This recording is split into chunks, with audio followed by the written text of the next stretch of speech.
Radhe Radhe. Kunj Bihari GS academy में आपका स्वागत है। और एक बहुत बड़ी खुशखबरी है कि बिहार पुलिस का 2025 में नई भर्ती आ गई है। भर्ती आने से नौकरी लगता है, तैयारी होने से होता है। तैयारी करो, पढ़ो भी मत, तैयारी करो। पढ़ना और तैयारी करना में अंतर होता है। जो एक ही चीज़ मेरा सिद्धांत है कुंज बिहारी जीएस एकेडमी का, कि जो सब जाने वो तो आप जानो ही, और जो बहुत कम लोग जाने वो आप जानो। रिजल्ट आपके पास रहेगा। जो हल्का क्वेश्चन है उसके चक्कर में सब रहता है, उसको एक्सप्लेन करने का प्रयास करो और एक चीज को बार बार पढ़ो। रिजल्ट लाना है तो देखते हैं। देखिए, केंद्रीय चयन पर्षद आपका सिपाही भर्ती विज्ञापन संख्या 1/2025 यही आपका है। और यह बिहार पुलिस, बिहार विशेष सशस्त्र पुलिस में सिपाही को पदों के लिए जानते हैं। इसका फॉर्म अप्लाई हो रहा है 18 मार्च से और 18 अप्रैल तक ये समाप्त है। 1 महीना फॉर्म भरने का। होली मना लो 2-4 दिन जमकर जमकर। होली जो है 2-4 दिन मना लो, दिमाग में रख लेना।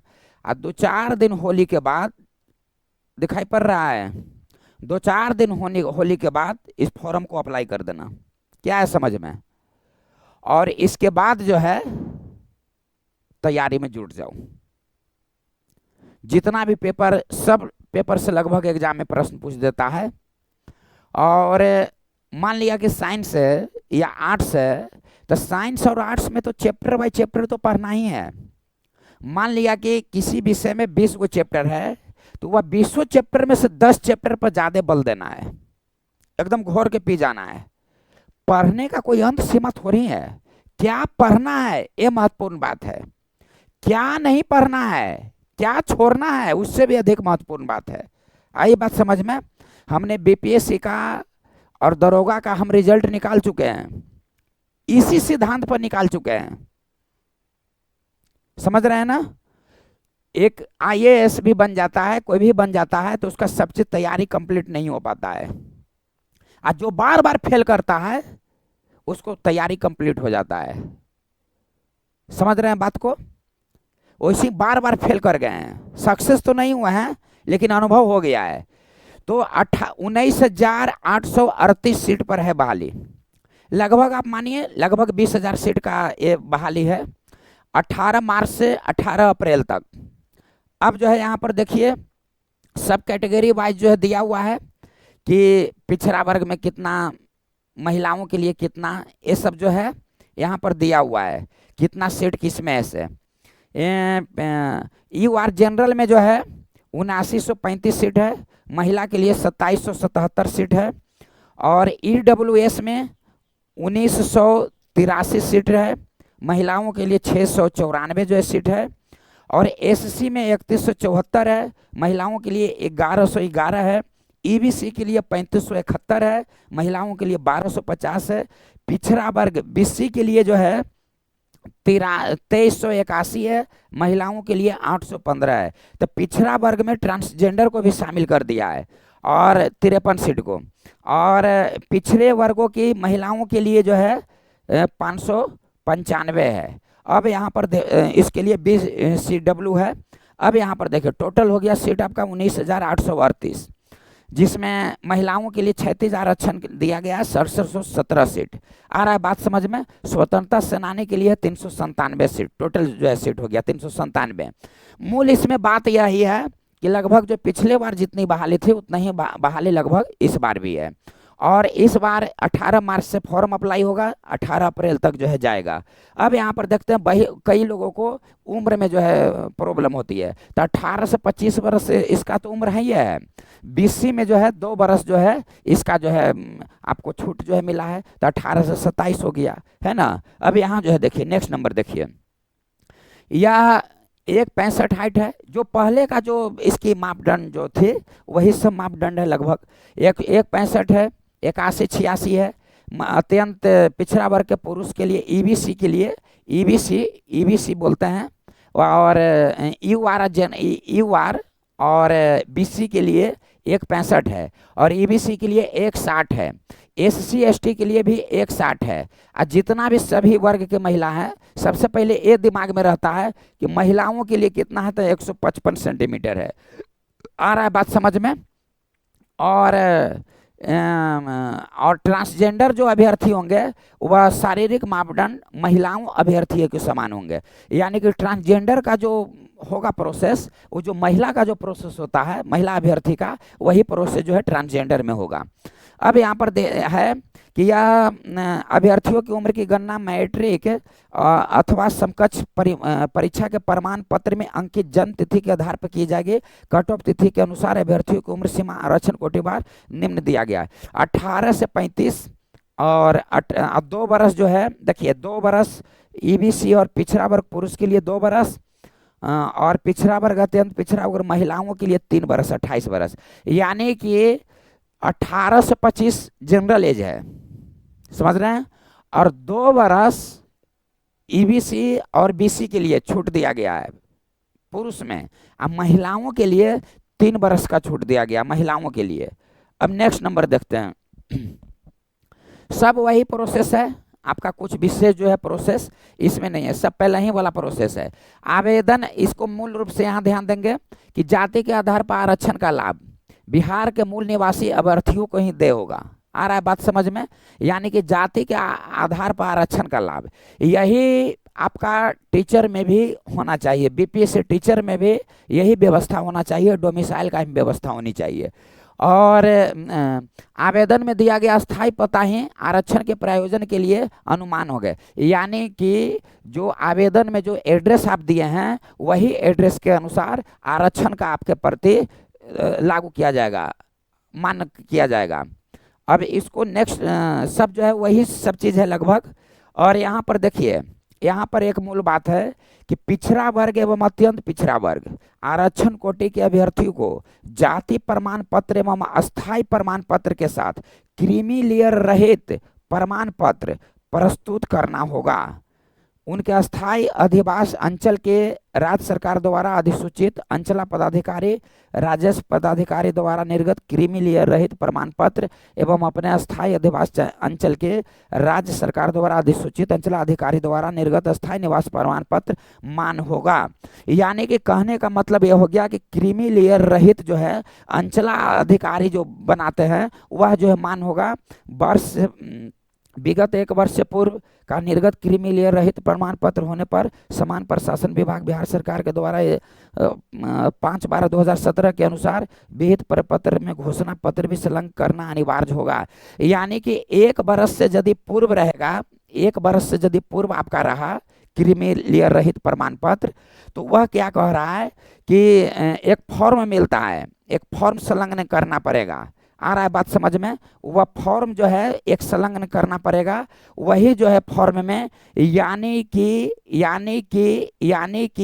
18B एक फॉर्म नंबर होता है, वह आपको एक संलग्न करना पड़ेगा। आरक्षण का दावा करने वाली विवाहित महिलाओं का जाति एवं क्रीमी लेयर रहित प्रमाण पत्र उनके पिता के नाम एवं पता से निर्गत होना चाहिए, न कि उनके पति से नाम के। यानी कि जो विवाहित महिला है वह आरक्षण का दावा यदि करती है तो उनके पति के घर से कोई लेना देना नहीं है, उनके पिता के घर से बना होना चाहिए। ये चीज़ को मूल रूप से 2-3 बात को आप माइंड में रखना होगा आपको बात को। अब यहाँ जो है देखिए नेक्स्ट नंबर देखिए, सब वही है लगभग, कुछ विशेष नहीं है। यहाँ जो है देखिए इतना के तहत ट्रांसजेंडर व्यक्तियों को आरक्षण का लाभ दे होगा, है ना, ट्रांसजेंडर को आरक्षण का लाभ दे होगा, ये कोई बड़ी बात नहीं है। और देखिए एससी सबका कोड दिया हो गया है, इसमें जो है सबका आपका कोड जो है दिया गया है। अब अगला देखते हैं, या चयन के लिए मेन रूप से आपको जो है समझिए चयन के लिए क्या है सर, चयन के लिए है बस आवेदन पत्रों के संग्रह के उपरांत आवेदन पत्रों की समीक्षा की जाएगी एवं जिन अभ्यर्थियों के आवेदन पत्र सही पाए जाएंगे उनके लिए लिखित परीक्षा का आयोजन किया जाएगा। विज्ञापन के लिए प्राप्त आवेदनों की संख्या के आधार पर एक से अधिक पालियों में परीक्षा आयोजित की जा सकती है। यानी कि इस बार भी कई पाली में एग्जाम हुआ था, तो विद्यार्थी की संख्या अधिक रहेगा तो अधिक पाली में एग्जाम होगा। और बहु प्रश्न पत्रीय परीक्षाओं के लिए मेगा निर्धारण हेतु सामान्यकृत नॉर्मलाइज्ड अंकों की गणना परसेंटाइल पद्धति से की जाएगी। इसमें जो है नॉर्मलाइजेशन की व्यवस्था किया जाएगा। लिखित परीक्षा का स्तर बिहार विद्यालय परीक्षा के, यानी कि जो 10वीं स्तर का होता है, 10वीं स्तर का, वही 10वीं स्तर का यह जो है प्रश्न जो है पूछा जाएगा 10वीं स्तर का। हिंदी अंग्रेजी सब टोटल वही विषय है, 100 अंक का परीक्षा होगा। लिखित परीक्षा 30% कम अंक, असफल लिखित परीक्षा में 30%, यानी कि ऐसा मानक दिया हुआ रहता है कि 30% लाना है, लेकिन उससे यदि अधिक वाला मिल जा रहा है ना, तो आपको 30% वाला को काहे लेगा, ये चलते 30% वाला पर मत जाइएगा। यदि 30% से अधिक अंक लाया हुआ यदि विद्यार्थी मिल रहा है तो आपको क्यों जो है वो चूज करेगा। और यह सब 10वीं स्तर का जो है प्रश्न होगा। आ रहा है बात समझ में ना। आर्ट्स पेपर में हिस्ट्री को आप प्रधानता दे देना, पॉलिटी को प्रधानता दे देना। साइंस पेपर में तो आप गर्दा उड़ा देना। आ रहे हो बात को समझ में। तो आप विषय बाय विषय, चैप्टर बाय चैप्टर, ये सबसे पहले क्लियर कर लेना है। और हर विषय का कुछ महत्वपूर्ण चैप्टर होता है, उसको क्लियर कर लेना है। आप प्रत्येक दिन सेट लगा लेना है। सेट लगाने से ये होगा, मान लिया कि उदाहरण के लिए एक किसी भी विषय में क्वेश्चन पूछा गया। आ रहा है बात समझ में। मान लिया कि पॉलिटी में एक क्वेश्चन पूछा गया कि राष्ट्रपति की अधिकतम आयु कितनी होती है। आप फदफदा के मार देना 35 वर्ष, है ना, लगेगा कि सही है। अधिकतम आयु पूछ रहा है, न्यूनतम आयु नहीं। न्यूनतम आयु होती है 35 वर्ष, अधिकतम आयु का कोई निर्धारण नहीं किया गया। ठीक उसी प्रकार से आपको क्वेश्चन पूछ देगा कि महाभियोग प्रक्रिया द्वारा किसको हटाया जा सकता है केवल, तो 2-4 को नाम दे देगा, राष्ट्रपति, मुख्य न्यायाधीश, न्यायाधीश, तो तू सबको लगा देगा। नहीं, केवल राष्ट्रपति को इम्पीचमेंट प्रोसेस के द्वारा हटाया जाता है। आपको क्वेश्चन दे देगा कि मानव शरीर की सबसे बड़ी अंतःस्रावी ग्रंथि कौन है, तो आप सब दिन पढ़ ले रहेगा सबसे बड़ी ग्रंथि लीवर, तो मार देना लीवर नहीं।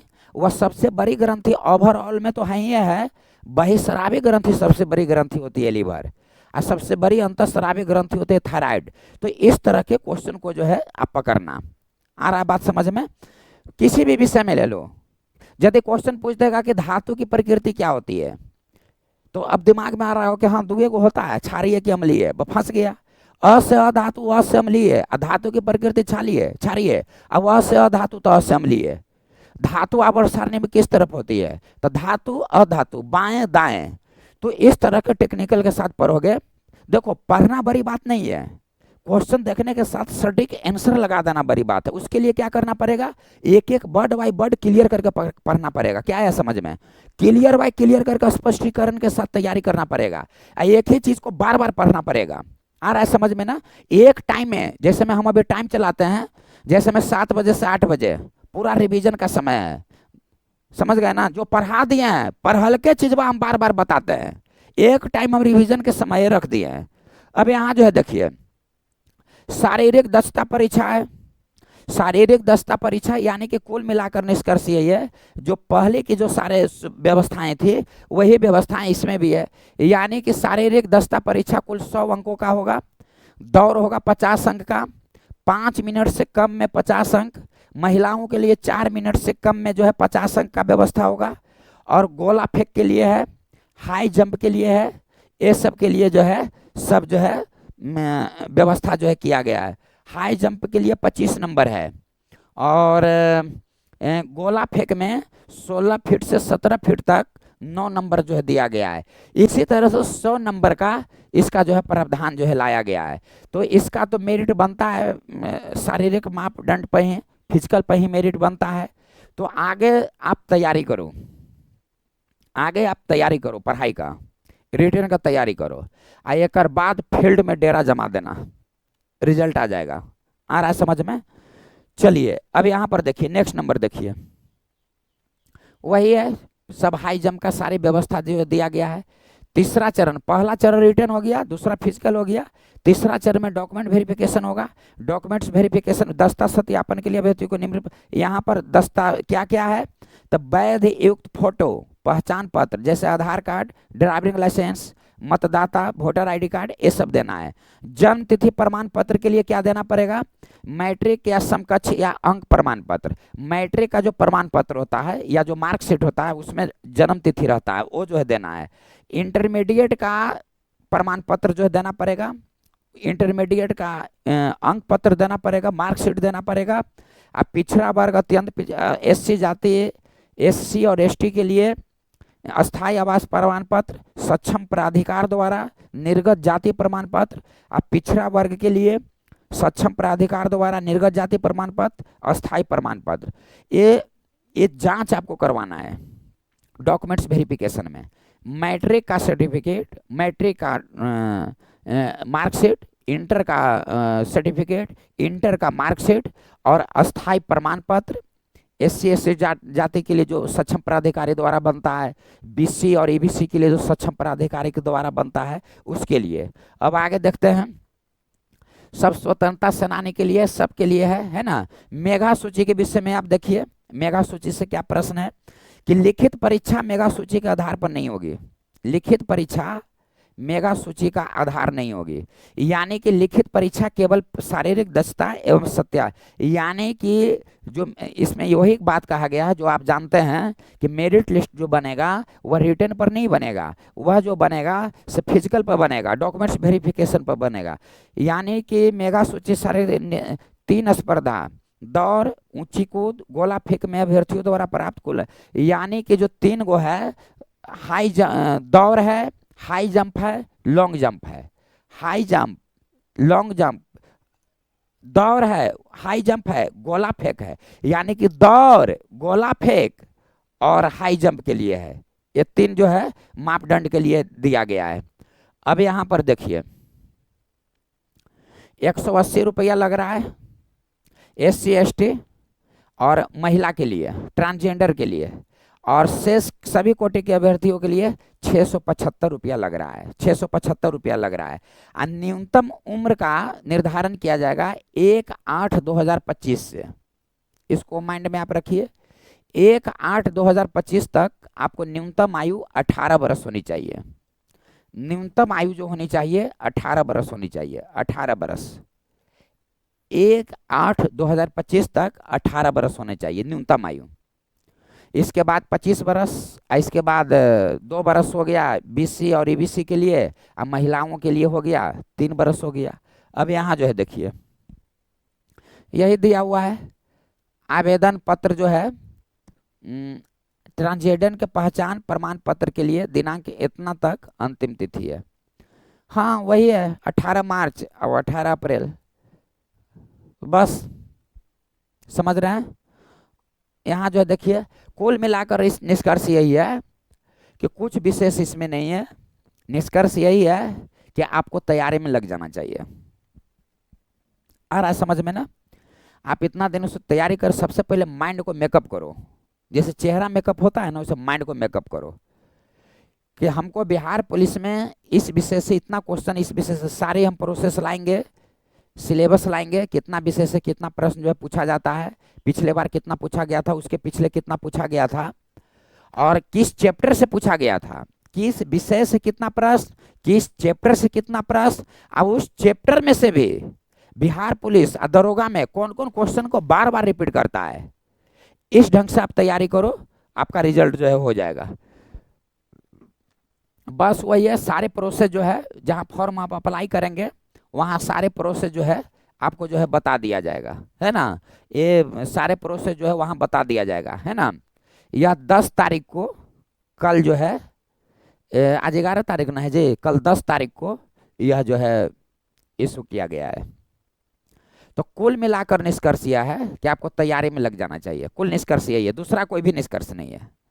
ठीक है, कुछ देर के लिए मन में संतुष्टि है कि हमको बहाली आ गया, ठीक है, बहाली आ गया, आखिर बहाली आ गया तब अब हम लोग तैयारी करेंगे।